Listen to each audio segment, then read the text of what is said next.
Well, I'll say a couple things. When it comes to Cuba, our policy has been predicated on the interests of the Cuban people, on the aspirations for greater freedom, greater democracy on the part of the Cuban people.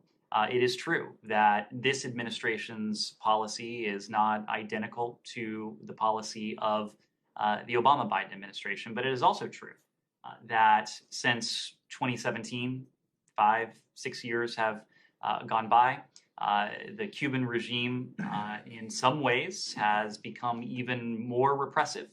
We saw a stark reminder of that more than a year ago in July of 2021, when peaceful protests expressing aspirations for a brighter future were met with crackdowns and arrests and incarcerations across the island.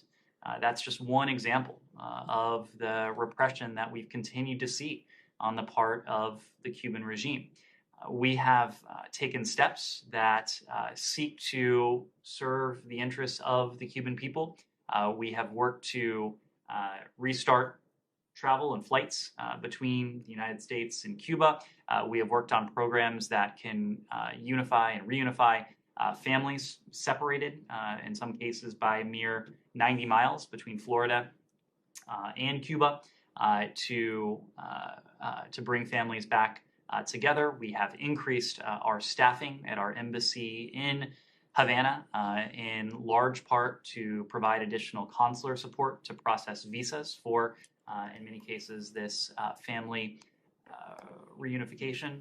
And we've taken other steps that we think work and help to serve those interests and aspirations of the Cuban people.